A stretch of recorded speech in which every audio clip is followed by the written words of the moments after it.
హిందూ ధర్మంలో అంత్యక్రియలకు ప్రత్యేక స్థానం ఉంది. ఈ తంతు చివరలో కాష్టం చుట్టూ చితి పెట్టే వ్యక్తి భుజంపై నీటి కుండను పెట్టుకుని 3 సార్లు తిరుగుతాడు. తిరిగే ప్రతిసారి కుండకు ఒక్కో రంధ్రం పెట్టి చివరికి దాన్ని పగలగొడతాడు. ఇలా ఎందుకు చేస్తారో చాలా మందికి తెలియదు. హిందూ సంప్రదాయం ప్రకారం చేసే అంత్యక్రియల్లో ప్రతి పనికి ఒక్కో అర్థం ఉంటుందని మన శాస్త్రాలు చెప్తున్నాయి. శరీరంలో ప్రాణం ఉన్నంతసేపే అందులో ఆత్మ ఉంటుంది. చనిపోయిన వ్యక్తిని దహనం చేసేదాకా ఆత్మ శరీరంలో చేరి తిరిగి లేపే ప్రయత్నం చేస్తూనే ఉంటుందట. అందుకే అంత్యక్రియలకు ముందు పాడె కట్టి అంతిమయాత్ర చేస్తున్నప్పుడే శ్మశానానికి కొద్ది దూరంలోనే దాన్ని ఒకసారి కిందికి దించుతారు. చిన్న ముల్లెలో కట్టిన బియ్యాన్ని విప్పి కింద పోస్తారు.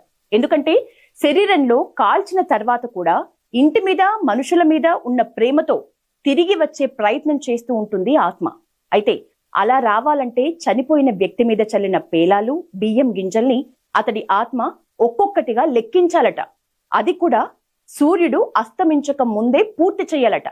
అంతలోపు లెక్కింపు పూర్తి కాకపోతే ఆ ఆత్మకి మళ్ళీ మొదటి నుంచి లెక్కించాలి కాబట్టి ఇక కుదరదు. ఇక దింపుడు కళ్ళిన తర్వాత కాష్టం చుట్టూ చితి పెట్టే వ్యక్తి అతడి భుజంపై నీటి కుండను పెట్టుకుని 3 సార్లు తిరుగుతాడు. తిరిగే ప్రతిసారి కుండకు ఒక్కో రంధ్రం పెట్టి చివరికి ఆ కుండని పగలగొడతాడు. ఎందుకంటే కుండ శరీరం లాంటిది, అందులో ఉన్న నీరు ఆత్మ లాంటిది. కుండకు పెట్టిన రంధ్రం నుంచి నీరు ఎలా అయితే వెళ్లిపోతుందో శరీరం నుంచి కూడా ఆత్మ అలాగే వెళ్లిపోతుందట. ఇక కుండను పగలగొట్టడం అంటే శరీరాన్ని కాల్చేస్తామని అర్థం. ఇక నీకు శరీరం లేదు, వెళ్ళిపో అని ఆత్మకు మనమిచ్చే Download ShareChat.